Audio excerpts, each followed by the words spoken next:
بسم اللہ الرحمن الرحیم۔ السلام علیکم محترم ناظرین۔ ظہور اسلام کے وقت جب حضرت علی رضی اللہ تعالیٰ عنہ کی عمر بہت کم تھی، آپ لکھنا پڑھنا جانتے تھے، اسی لیے ابتدا ہی سے بعض دوسرے صحابہ کی طرح آپ بھی حضرت صلی اللہ علیہ وسلم کے تحریری کام انجام دیتے تھے۔ چنانچہ کاتبین وحی میں آپ کا بھی نام ہے۔ حضرت صلی اللہ علیہ وسلم کی طرف سے جو مکاتیب و فرامین لکھے جاتے تھے، ان میں بعض آپ کے دست مبارک کے لکھے ہوئے تھے۔ چنانچہ حدیبیہ کا صلح نامہ آپ ہی نے لکھا تھا۔ اسلام کے علوم و معارف کا اصل سرچشمہ قرآن پاک ہے۔ حضرت علی المرتضیٰ اس سرچشمہ سے پوری طرح سیراب اور ان صحابہ میں سے تھے جنہوں نے حضرت صلی اللہ علیہ وسلم کی زندگی ہی میں نہ صرف پورا قرآن زبانی یاد کر لیا تھا، بلکہ اس کی ایک ایک آیت کے معنی اور شان نزول سے واقف تھے۔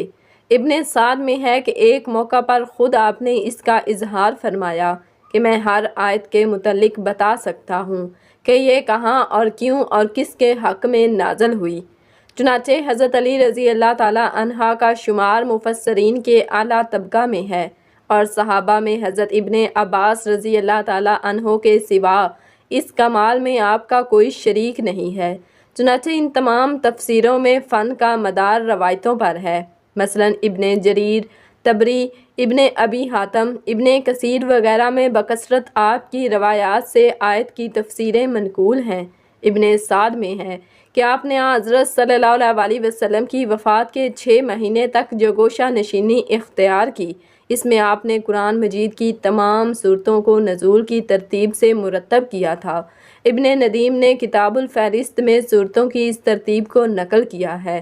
جناب حضرت علی المرتضیٰ نے بچپن سے لے کر وفات نبوی صلی اللہ علیہ وسلم تک 30 سال حضرت صلی اللہ علیہ وسلم کی خدمت و رفاقت میں بسر کیے، اس لیے آپ اسلام کے احکام و فرائض اور ارشادات نبوی صلی اللہ علیہ وسلم کے بہت بڑے عالم تھے۔ پھر تمام اکابر صحابہ میں وفات نبوی صلی اللہ علیہ وسلم کے بعد سب سے زیادہ آپ نے عمر پائی۔ حضرت صلی اللہ علیہ وسلم کے بعد تقریباً 30 برس تک ارشادات و افادات کی مسند پر جلوہ گر رہے۔ فقہ اور اجتہاد کے لیے کتاب و سنت کے علم کے ساتھ سرت فہم، دقیقہ سنجی، انتقال ذہنی کی بڑی ضرورت ہے، اور حضرت علی المرتضیٰ کو یہ کمالات خدا داد حاصل تھے۔ مشکل سے مشکل اور پیچیدہ سے پیچیدہ مسائل کی تہہ تک آپ کی نقطہ رس نگاہ آسانی سے پہنچ جاتی تھی۔ یمن میں آپ نے 2 عجیب و غریب مقدمات کا فیصلہ کیا۔ یمن نیا نیا مسلمان ہوا تھا، پرانی باتیں بھی تازہ تھیں۔ ایک دفعہ ایک عورت اپنے نومولود بچے کو لے کر حضرت علی رضی اللہ تعالیٰ عنہ کی خدمت میں روتی ہوئی حاضر ہوئی۔ اس کے ساتھ 3 مرد بھی تھے۔ وہ تینوں مرد اس بات کا دعویٰ کر رہے تھے کہ یہ بچہ اس کا ہے۔ ہر مرد کا یہ دعویٰ تھا کہ بچہ پیدا ہونے والا اس کو دیا جائے۔ اب حضرت علی رضی اللہ تعالیٰ عنہ اس عورت سے کہنے لگے کہ تم سچ بتا دو کہ یہ بچہ کس کا ہے۔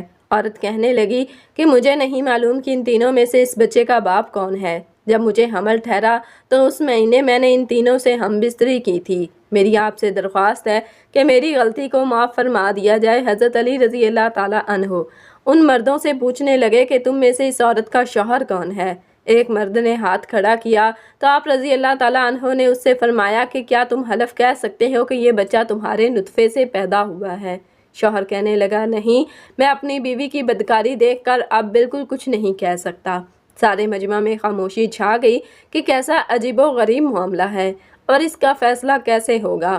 وہاں مشرکین بھی موجود تھے، کہنے لگے کہ آج علی سے فیصلہ نہیں ہو پائے گا۔ خیر، حضرت علی رضی اللہ تعالیٰ عنہ نے خاموشی اختیار کی اور پھر فرمانے لگے کہ اس پیدا ہونے والے بچے کی دیت کے 3 حصے کیے جائیں۔ پھر آپ نے کرہ ڈالا، جس کے نام کرہ نکلا اس کو بچہ دے دیا، اور باقی دونوں کو دیت کے 3 حصوں میں سے 2 حصے پہلے شخص سے لے کر دے دیے جس کا نام کرہ نکلا تھا۔